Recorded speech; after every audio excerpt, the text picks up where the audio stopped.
Ogilvy, written by Deborah Underwood with illustrations by T.L. McBeth, a nominee for the Washington Children's Choice Picture Book Award, as read by the Lake Stevens Middle School Remote Drama Club.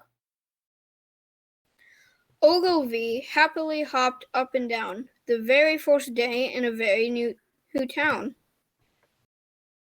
I'll zip to the park that I found on the street. What do they play there? Whom might I meet?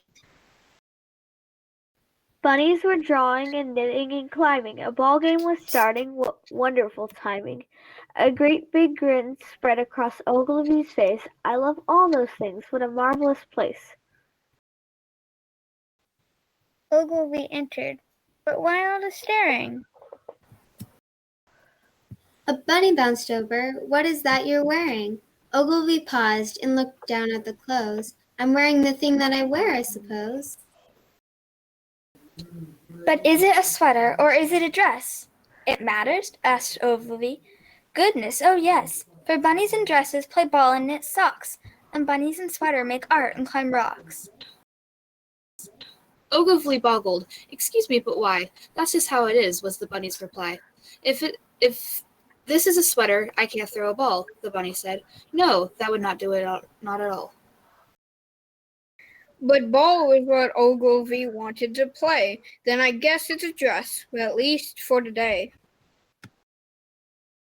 Outfielder Ogilvy hit a home run and waved to new friends when the ball game was done. The next morning, Ogilvy wanted to draw, sat in the park with pen in a paw. But bunnies in dresses don't draw, you know better. So Ogilvy answered, then this is a sweater. The next morning, Ogilvy wanted to knit. I'll say it's a dress so they won't have a fit. The next morning, Ogilvy wanted to climb, so announced from the rocks, it's a sweater this time. What shall I play? Each day Ogilvy chose, then decided which name would be best for the clothes. But some bunnies fumed each time Ogilvy swapped. They grumbled, this Ogilvy's got to be stopped. So one day, as Ogilvy drew on the ground, a big bunch of bunnies all gathered around. Look here, said a bunny, your garment keeps changing. We cannot have bunnies who keep rearranging, so it can be either, but please make the call. A sweater or dress, tell us once and for all. Now, Ogilvy, just like so many of us, was not fond of making a ruckus or fuss. But frustrated, Ogilvy made a hard choice and took a big breath and found a big voice. I like to do all these things. Why must I hide this? I just do not see why I need to decide this. Don't some of you sweater buns want to knit socks? Don't some of you dress wearers yearn to climb rocks? Why are you all so absurdly obsessed? Why do you care so much how we are dressed? I'm tired of all the questions and staring.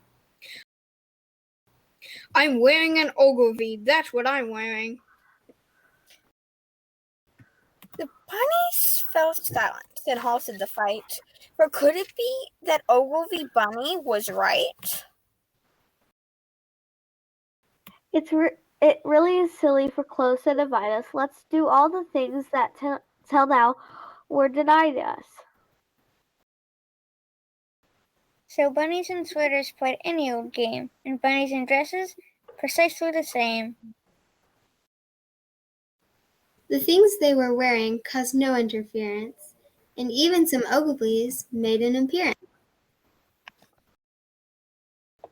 One day, a new bunny bounced by the brook. The bunnies all crowded around for a look. At the curious thing on the new bunny's head, the bunnies all paused, and then...